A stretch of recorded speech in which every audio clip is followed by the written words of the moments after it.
Assalamualaikum warahmatullahi wabarakatuh. Kembali lagi di channel Yakun Channel. Jangan lupa untuk tekan tombol like, comment, share, and subscribe.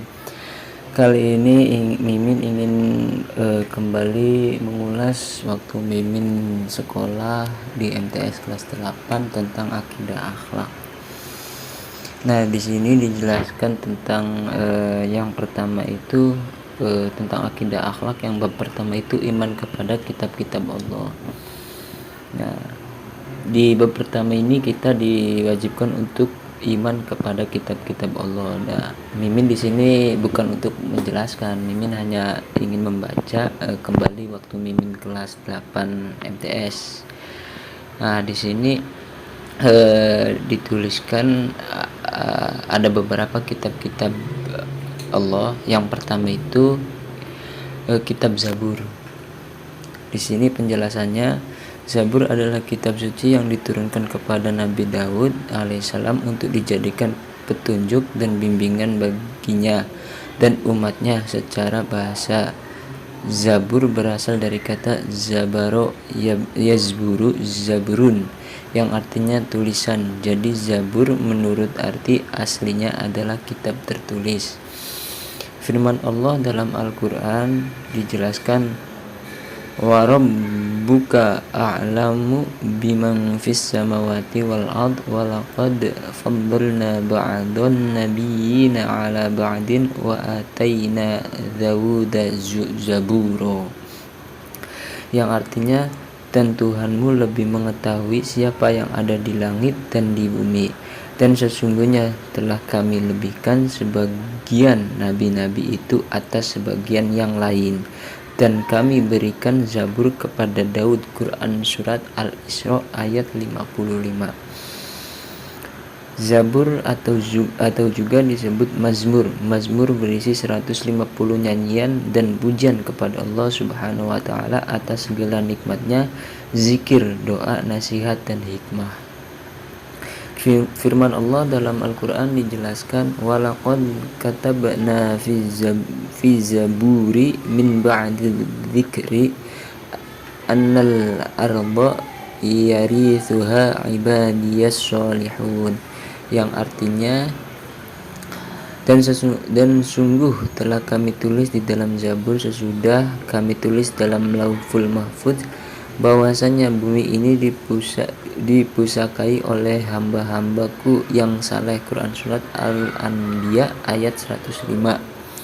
Kitab Zabur diturunkan Allah sebagai petunjuk jalan yang lurus bagi umat Nabi Daud alaihissalam.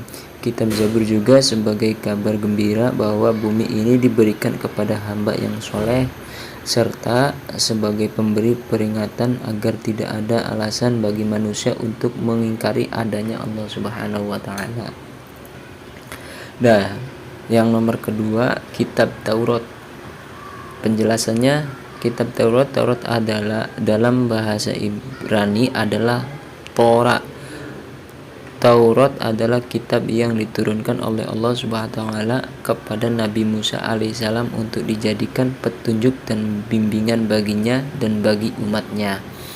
Firman Allah dalam Al-Quran yang dijelaskan, wa atayna Musal kitab wa ja'alnahu hudan li bani Israil ila alla tattakhidhu min duni wakila, yang artinya, dan kami berikan kepada Musa kitab Taurat dan kami jadikan kitab Taurat itu sebagai petunjuk bagi Bani Israel dengan firman, janganlah kalian mengambil penolong selain aku. Quran Surat Al-Isra ayat 2. Isi utama dalam kitab Taurat adalah 10 perintah yang berisi asas keyakinan akidah dan asas-asas kebaktian syariat.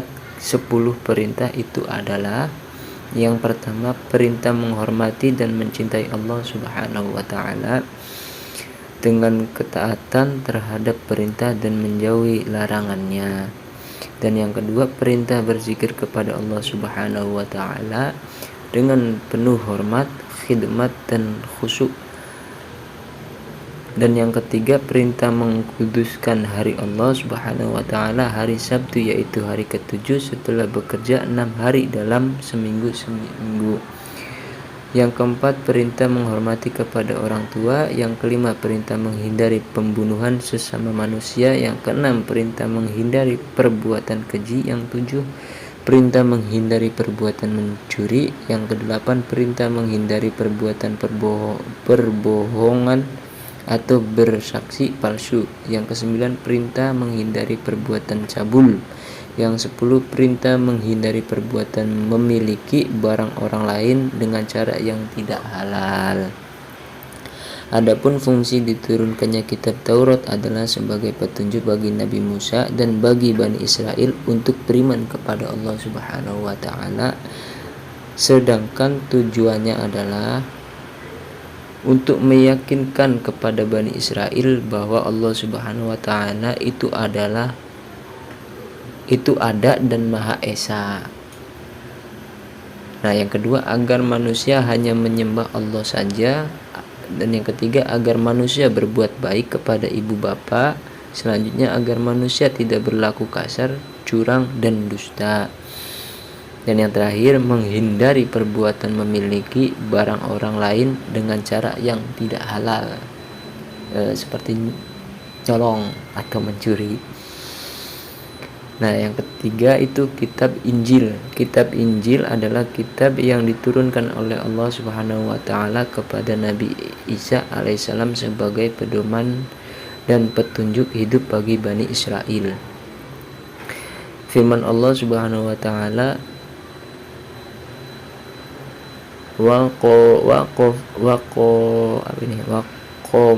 waqafaina ala atharihim bi Isa ibni Maryama musaddiqan lima baina yadayhi minat taurati wa atainahul injila fihi hudan wa nurun wa musaddiqan lima baina yadayhi minat taurati wa hudan wa mau'izatan lil muttaqin, yang artinya, dan kami iringkan jejak mereka nabi-nabi Bani Israel dengan Isa putra Maryam membenarkan kitab yang sebelumnya, yaitu Taurat, dan kami telah memberikan kepadanya kitab Injil, sedang di dalamnya ada petunjuk dan cahaya yang menerangi dan membenarkan kitab yang sebelumnya, yaitu kitab Taurat, dan menjadi petunjuk serta pengajaran untuk orang-orang yang bertakwa. Quran Surat Al-Ma'idah ayat 46.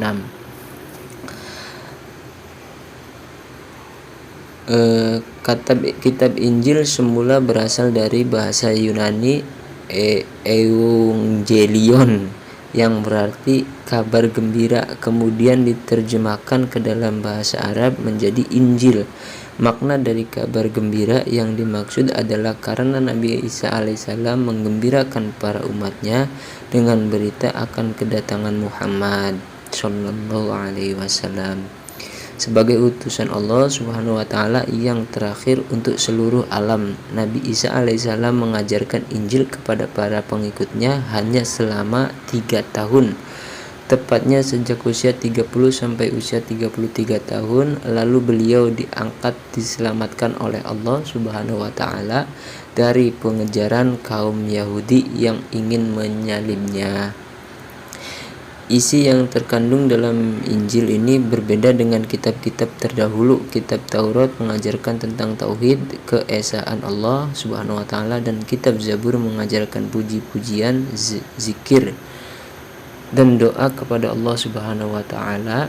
Sedangkan Injil mengajarkan tentang pembersihan jiwa raga dari kekotoran nafsu duniawi. Dengan kata lain, Injil mengajarkan manusia untuk hidup zuhud, yakni pola hidup yang tidak mengutamakan hal-hal yang bersifat duniawi. Sebagai umat Islam, kita wajib mempercayai bahwa Injil merupakan kitab dari Allah Subhanahu wa taala yang diturunkan kepada Nabi Isa alaihissalam. Dan yang terakhir, kitab Al-Qur'an. Al-Qur'an Al-Quran menurut bahasa berarti bacaan, adapun menurut istilah adalah kalam Allah Subhanahu wa Ta'ala yang diturunkan kepada Nabi Muhammad SAW sebagai mukjizatnya, dan bagi yang membacanya merupakan ibadah. Perlu dipahami bahwa tidak semua firman Allah Subhanahu wa Ta'ala yang diturunkan kepada Nabi Muhammad SAW adalah Al-Quran, karena ada juga yang disebut hadis qudsi. Perbedaannya adalah bahwa isi dan redaksi Al-Quran langsung dari Allah Subhanahu wa Ta'ala dan apabila dibaca bernilai ibadah. Adapun hadis qudsi isinya dari Allah Subhanahu wa Ta'ala, namun redaksinya kalimatnya dari Nabi Muhammad Shallallahu Alaihi Wasallam. Yang pertama, isi pokok kandungan Al-Quran. Yang pertama, tauhid, yaitu mengesahkan Allah Subhanahu wa Ta'ala. Tauhid ini merupakan isi terpenting yang dikandung oleh Al-Quran.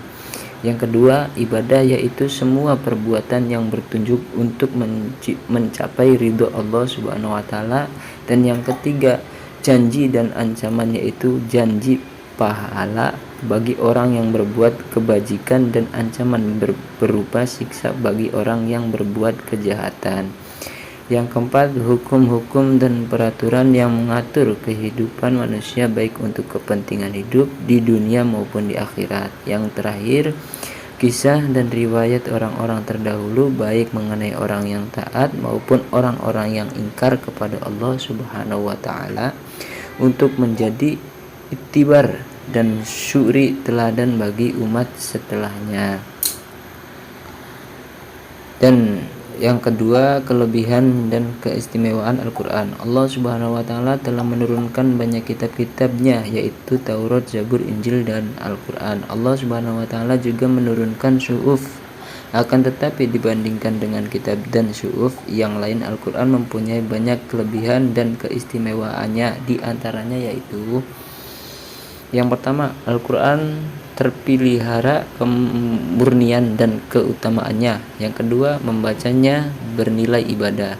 Yang ketiga, menyempurnakan kitab-kitab sebelumnya. Yang keempat, keindahan bahasa dan redaksinya tidak tertandingi. Yang kelima, Al-Quran sebagai obat penawar hati. Nah, itu. Di sini ada keterangan fungsi dan tujuan diturunkan Al-Quran. Terus ada nama-nama lain dari kitab suci Al-Quran. Nah, itu Mimin capek bacanya. Nanti Mimin baca kelanjutannya. Nah, cukup di sini dulu pembacaan tentang akidah akhlak kelas 8 yang yang bab pertama itu iman kepada kitab-kitab Allah. Kita harus percaya kepada kitab-kitab Allah. Cukup di sini pembacaan Mimin kali ini tentang bab pertama itu beriman kepada kitab-kitab Allah. Semoga bermanfaat, semoga terhibur. Akhir kata, wassalamualaikum warahmatullahi wabarakatuh. Jangan lupa untuk tekan tombol like, comment, share, dan subscribe. See you next video. Bye bye.